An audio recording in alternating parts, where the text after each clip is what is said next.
Both of you have experienced a mixture of both physical pain. Justine, you mentioned being hit by pitches.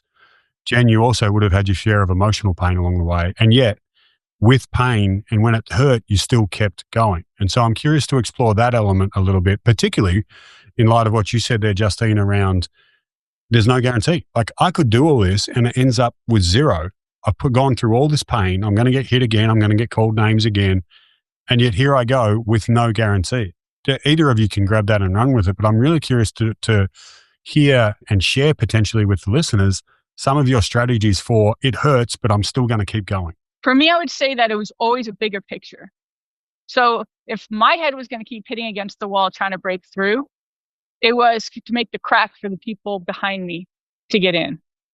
So as much as I was following my passion, what I wanted to do, I knew that I could build something bigger than myself. And so that motivation kept me going when days I didn't want to get out of bed. Yeah. So a connection to a bigger purpose. Jen, how about you? Well, I mean, my book is called Play Big, which means playing for something bigger than yourself. So yes, absolutely. But if you're playing for something bigger, then it means that it's not just the outcome, it's the destination, right? Like, there's no way that I could do everything that I do every day and quote unquote not get something in the end, because there's not an end game.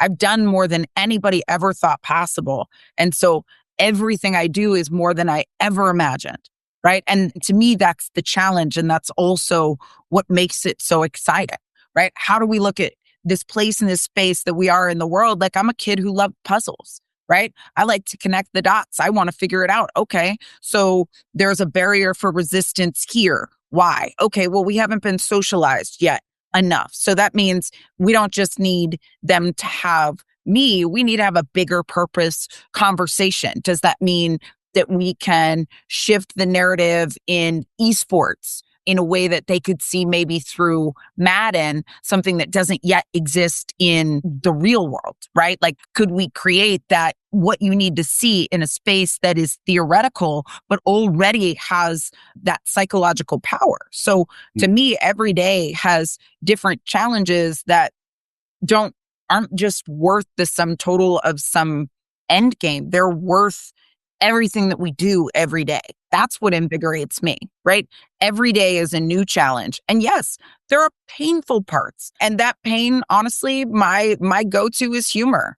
It is. Like, I look at things and I laugh about them. I'm like, oh, dude, you do realize you said that out loud, right? Like, okay, like, that was the best that you had? Like, make you a sandwich? Okay, like, I'm hungry too. Do you want to get me one, or like we both doing this, right? Like, I just kind of put those things back because I expect them at this point. And it's not actually enough to really get to me. It just shows how insecure other people are in having those things. And the ability to look at some of those comments and use them strategically as kind of my tipping points or my armor or my interview fodder is something that's made me very successful. I mean, I remember my favorite comment I got when I was going to play against the guys was, she's going to get hit and die and or get pregnant. And I remember bringing that into the interviews and I'm like, hey, I know you guys want, you want the gossip, right? Like, you want the worst thing I've heard, and I got it, right? We don't even have to go through this. This one dude said this, and I was one of the best linebackers in the world, but I didn't know it was possible to hit someone so hard you could cause immaculate conception and death. Yeah. And, all of a sudden the interviewers would laugh and we'd actually get to talk about something real, as opposed to them trying to find that pain point in me, because I already put it up front, right? Yeah. I already know what you're going to ask. I'm going to diffuse the situation and I'm going to disarm you, so I have the opportunity to charm you. Yeah, you're owning that pain, for want of a better word, and turning what others might see as a weakness into a weapon. And that's a really cool flip that I'm sure not only physically we can use in sport, but obviously mentally and emotionally. Mm-hmm. And we're talking about weapons, then let's go down that rabbit hole. And I'm curious to explore the strengths that you each drew on in those times of toughness. There's one immediately that, Jen, you've already shared, of the mental judo to flip someone and be like, oh, you want to come at me with that? Well, here, boom, there you go. Didn't see that coming.